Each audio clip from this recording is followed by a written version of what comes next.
नमस्ते दोस्तों। Finance minister हर साल यूनियन बजट अनाउंस करती है और उस बजट में इनकम टैक्स के रेट और टैक्स ऑडिट के लिए जो लिमिट है वो अनाउंस करती है।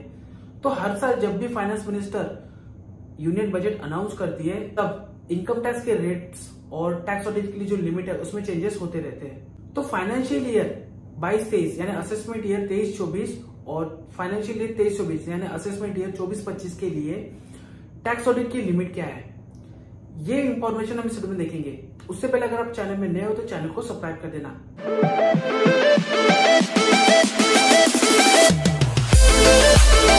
भारत में हर तरह के बिजनेसेस होते हैं, जैसे कि गुड्स ट्रेडिंग होती है, मैन्युफैक्चरिंग होता है और सर्विस सेल होता है। तो इस तरह की जो बिजनेस एक्टिविटीज है उससे जो भी सेल होता है, कोई भी एक पर्टिकुलर फाइनेंशियल ईयर जैसे कि अप्रैल से लेकर मार्च तक का जितना भी सेल हुआ उसे कंपनी का एनुअल सेल या फिर कंपनी का टर्नओवर बोला जाएगा।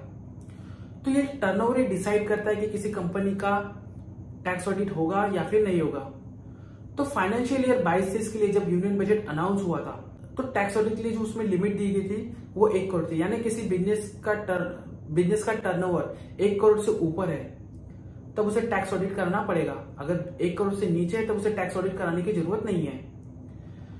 अगर किसी बिजनेस का टर्नओवर 1 करोड़ से 10 करोड़ के बीच में है और उसमें जो कैश ट्रांजेक्शन है वो 5% से नीचे है तब उसे टैक्स ऑडिट कराने की जरूरत नहीं है।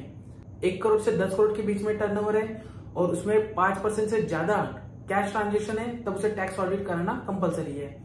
अगर किसी बिजनेस का टर्नओवर 10 करोड़ से ऊपर है तब उसे टैक्स ऑडिट कराना कंपलसरी है। अगर किसी बिजनेस का टर्नओवर 1 करोड़ है या फिर उससे नीचे है और वो 8% से नीचे प्रॉफिट डिक्लेयर कर रहा है, नेट प्रॉफिट डिक्लेयर कर रहा है, तब उसे टैक्स ऑडिट कराना कंपलसरी है। तो 22-23 के लिए जब यूनियन बजट अनाउंस हुआ था उसमें 4480 के लिए जो लिमिट है वो 2 करोड़ तक की थी।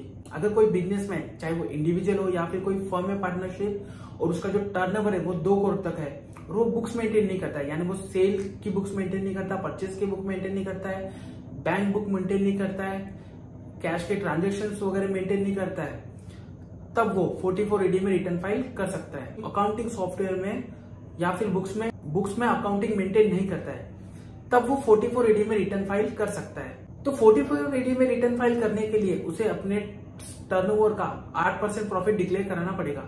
तो 4480 में रिटर्न फाइल करने के लिए उन्हें अपने टर्नओवर का 8% प्रॉफिट डिक्लेयर करना पड़ेगा अगर उसका सेल कैश में होता है। अगर सेल की रिसिप्ट बैंक में आती है तब उसे 6% प्रॉफिट डिक्लेयर करना पड़ेगा। अगर 8% या 6% से बिलो प्रॉफिट डिक्लेयर करते हैं तब उन्हें टैक्स ऑडिट करना पड़ेगा। तो 22-23 के यूनियन बजट में प्रोफेशनल लोगों के लिए जो लिमिट है वो 50 लाख के ऊपर, यानी अगर सपोज किसी प्रोफेशनल पर्सन का टर्नओवर 50 लाख से नीचे है तब उन्हें टैक्स ऑडिट कराने की जरूरत नहीं है। अगर 50 लाख से ऊपर का टर्नओवर है तब उन्हें टैक्स ऑडिट कराना कंपलसरी है। तो प्रोफेशनल पर्सन 4480 में रिटर्न फाइल कर सकते हैं। अगर कोई प्रोफेशनल पर्सन 4480 में रिटर्न फाइल कर रहा है तब उसे अपने रिसिप्ट का 50% प्रॉफिट डिक्लेयर करना पड़ेगा। तो फाइनेंशियल ईयर 23-24 के लिए जो फरवरी 2023 में यूनियन बजट अनाउंस हुआ था उसमें टर्नओवर की लिमिट जैसे फाइनेंशियल ईयर 22-23 के लिए टर्नओवर की लिमिट है, उसी तरह से फाइनेंशियल ईयर 23-24 के लिए टर्नओवर की लिमिट है। अगर कोई बिजनेस का टर्नओवर 1 करोड़ तक है तब उसे ऑडिट कराने की जरूरत नहीं है।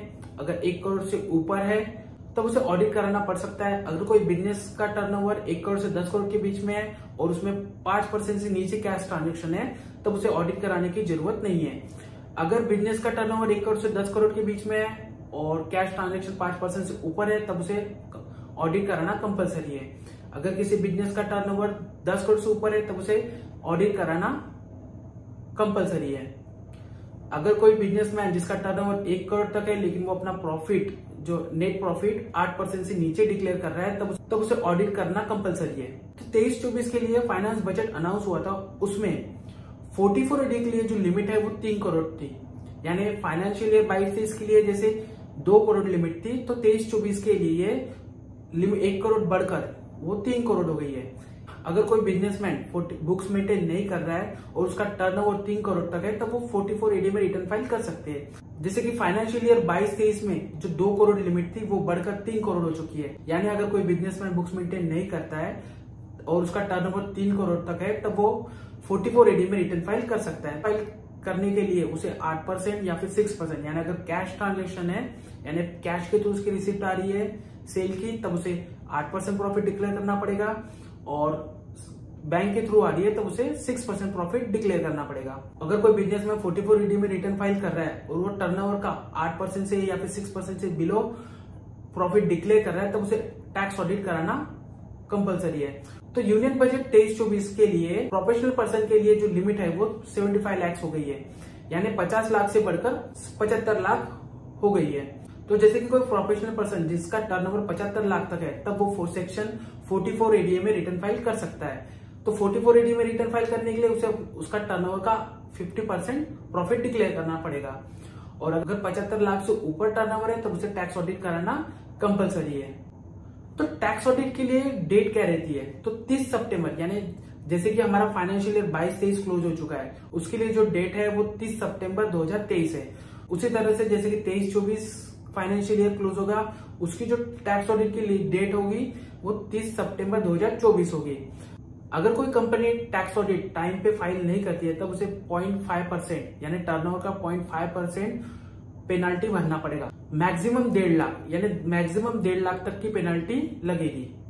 तो टैक्स ऑडिट में किस तरह के फॉर्म्स रहते हैं? अगर सपोज कोई कंपनी का टैक्स ऑडिट हो रहा है, तब उसे 3CA और 3CD फॉर्म अप्लीकेबल होगा। अगर कोई फर्म या फिर इंडिविजुअल फर्म है, तब उसे 3CB और 3CD फॉर्म अप्लीकेबल होगा। तो फॉर्म 3CA और 3CB में कंपनी की डिटेल्स दी रहती है, उसमें कंपनी का नाम, एड्रेस, फाइनेंशियल ईयर और कंपनी का किस तरह से अकाउंटिंग पॉलिसीज है, वो सारी डिटेल्स दी रहती है। और 3CD में आपके कंपनी के जो भी ट्रांजेक्शन हो गए उसकी डिटेल हमें देना पड़ता है। जैसे कि आपने किसी अनसिक्योर्ड पार्टी को 20,000 से ऊपर का पेमेंट किया होगा, 20,000 से ऊपर का आपको अनसिक्योर्ड लोन रिसीव हुआ होगा, जैसे कि आपने PF या ESIC की पेमेंट किया होगा, उसका डिटेल आपको देना पड़ेगा। आपने जितना भी इंटरेस्ट पेड किया होगा TDS का, उसका आपको डिटेल देना पड़ेगा चालान वाइज। आपके जो भी एडिशन हुए होंगे फिक्स एसेट, उसकी डिटेल आपको देनी पड़ेगी। और आपने जैसे रिटर्न्स फाइल किया होंगे उसकी डिटेल आपको सेक्शन वाइज प्रोवाइड करनी पड़ेगी। अगर आपने कुछ शॉर्ट TDS वगैरह काटा होगा तो उसकी डिटेल भी आपको देना पड़ेगा। और आपने TDS का रिटर्न कब फाइल किया है और आपकी कंपनी के कितनी GST नंबर्स वगैरह है, ये सारी इंफॉर्मेशन आपको उस टैक्स ऑडिट के रिपोर्ट में देनी पड़ेगी। अगर आपको वीडियो इंफॉर्मेटिव लगा होगा तो चैनल को सब्सक्राइब कर देना, वीडियो को लाइक कर देना, अपने दोस्तों के साथ में शेयर कर देना। तो मिलते हैं नेक्स्ट वीडियो में, तब तक के लिए जय हिंद, जय भारत, वंदे मातरम।